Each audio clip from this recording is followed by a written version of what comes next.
Hello' everyone, সকলোকে স্বাগতম জনাইছোঁ লাভলি ষ্টাডিজ ইউটিউব চেনেলৰ নতুন এটা ভিডিঅ'লৈ। আজি আমি আছাম পুলিচ AP আৰু UP police paper 2026 model question paper এখন লৈ আহিছোঁ। সেই মডেল কুৱেশ্যন পেপাৰৰ বিষয়ে আজি আলোচনা কৰিম। তো বলকচোন বেছি পলম নকৰি আজিৰ ভিডিঅ'টো আৰম্ভ কৰোঁ। আজিৰ ফাৰ্ষ্ট কুৱেশ্যনটো সুধিছে, বৰ্তমান অসমৰ গাঁৱৰ সংখ্যা কিমান? বৰ্তমান অসমৰ গাঁৱৰ সংখ্যা কিমান বুলি সুধিছে।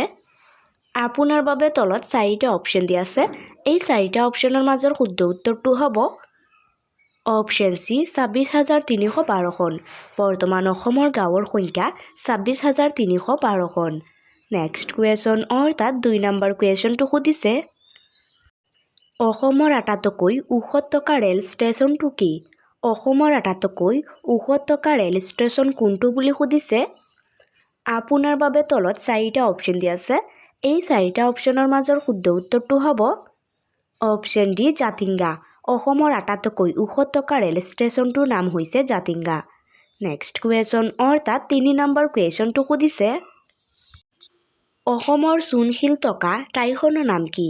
অসমৰ চূণশিল থকা ঠাইখনৰ নাম কি বুলি সুধিছে। আপোনাৰ বাবে তলত 4টা অপশ্যন দিয়া আছে। এই 4টা অপশ্যনৰ মাজৰ শুদ্ধ উত্তৰটো হ'ব অপশ্যন এ দিলাই পাহাৰ। অসমৰ চূণশিল থকা ঠাইখনৰ নাম হৈছে দিলাই পাহাৰ। নেক্সট কুৱেশ্যন অৰ্থাৎ 4 নম্বৰ কুৱেশ্যনটো সুধিছে, মানস ৰাষ্ট্ৰীয় উদ্যান কোনখন জিলাত অৱস্থিত? মানস ৰাষ্ট্ৰীয় উদ্যান কোনখন জিলাত অৱস্থিত বুলি সুধিছে। আপোনাৰ বাবে তলত 4টা অপশ্যন দিয়া আছে। এই 4টা অপশ্যনৰ মাজৰ শুদ্ধ উত্তৰটো হ'ব অপশ্যন ডি চিৰাং জিলাত। মানস ৰাষ্ট্ৰীয় উদ্যান চিৰাং জিলাত অৱস্থিত। নেক্সট কুৱেশ্যন অৰ্থাৎ 5 নম্বৰ কুৱেশ্যনটো সুধিছে, ব্ৰহ্মপুত্ৰ সমতলত ব্ৰহ্মপুত্ৰৰ কিমানখন ডাঙৰ উপনৈ আছে?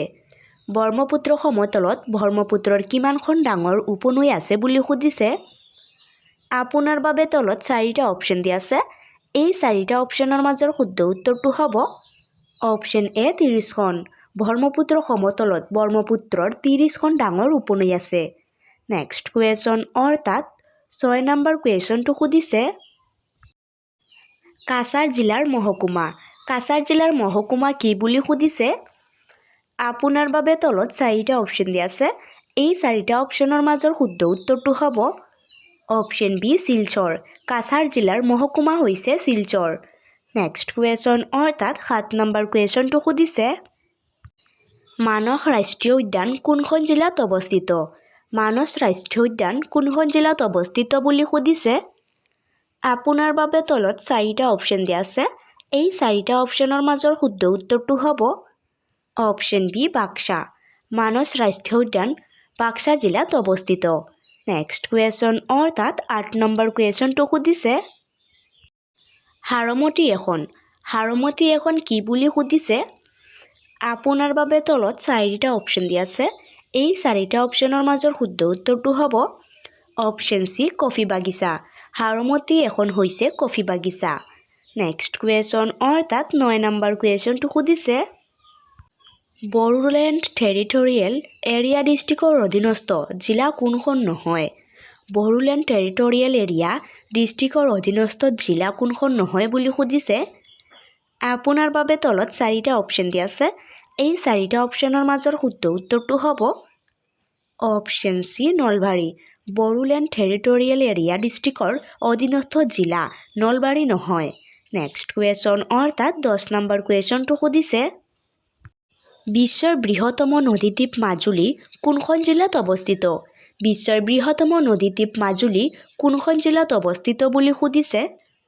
আপোনাৰ বাবে তলত 4টা অপশ্যন দিয়া আছে। এই 4টা অপশ্যনৰ মাজৰ শুদ্ধ উত্তৰটো হ'ব অপশ্যন ডি মাজুলী। বিশ্বৰ বৃহত্তম নদীদ্বীপ মাজুলী মাজুলী জিলাত অৱস্থিত। নেক্সট কুৱেশ্যন অৰ্থাৎ 11 নম্বৰ কুৱেশ্যনটো সুধিছে, মাজুলী কোনটো শতিকাৰ প্ৰথম ভাগত গঠিত হৈছিল? মাজুলী কোনটো শতিকাৰ প্ৰথম ভাগত গঠিত হৈছিল বুলি সুধিছে। আপোনাৰ বাবে তলত 4টা অপশ্যন দিয়া আছে। এই 4টা অপশ্যনৰ মাজৰ শুদ্ধ উত্তৰটো হ'ব অপশ্যন বি 14 শতিকা। মাজুলী 14 শতিকাৰ প্ৰথম ভাগত গঠিত হৈছিল।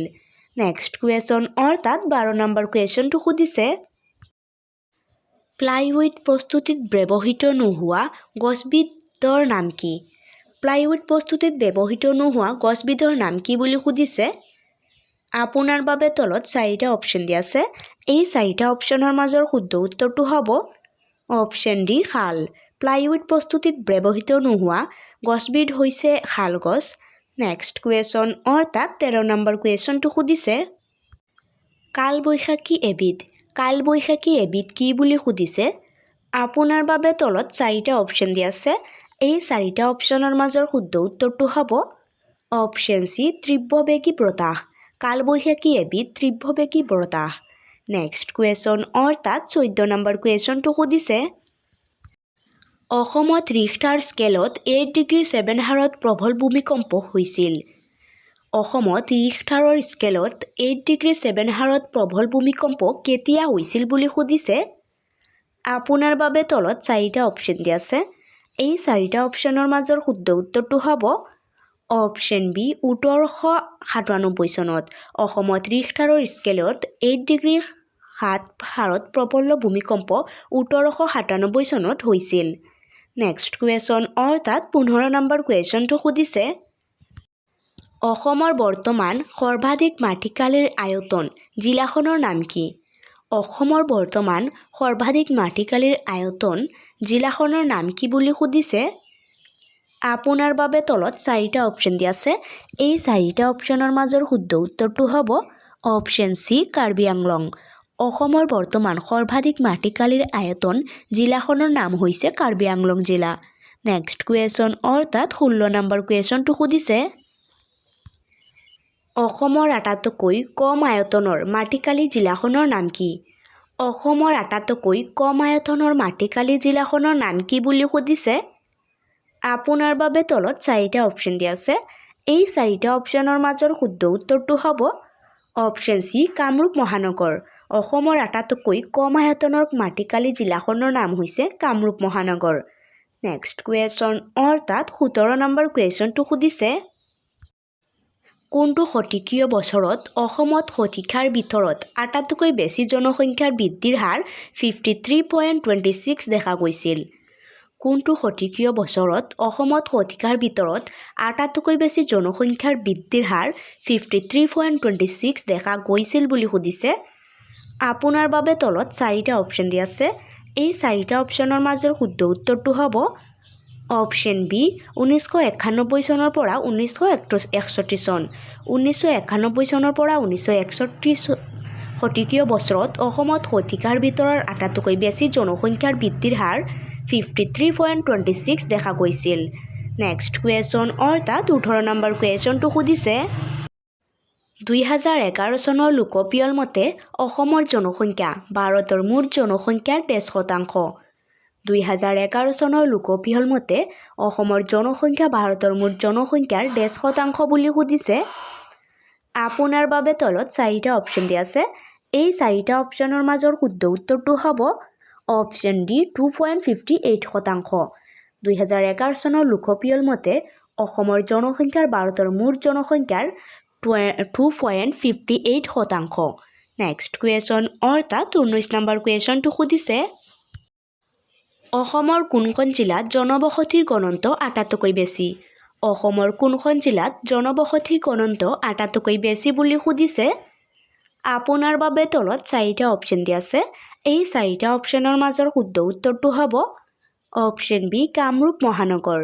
অসমৰ কামৰূপ মহানগৰ জিলাত জনবসতিৰ ঘনত্ব আটাইতকৈ বেছি।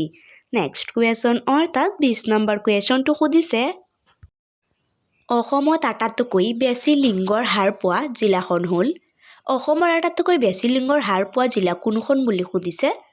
আপোনাৰ বাবে তলত 4টা অপশ্যন দিয়া আছে। এই 4টা অপশ্যনৰ মাজৰ শুদ্ধ উত্তৰটো হ'ব অপশ্যন ডি বাক্সা। অসমত আটাইতকৈ বেছি লিংগৰ হাৰ পোৱা জিলাখন হ'ল বাক্সা।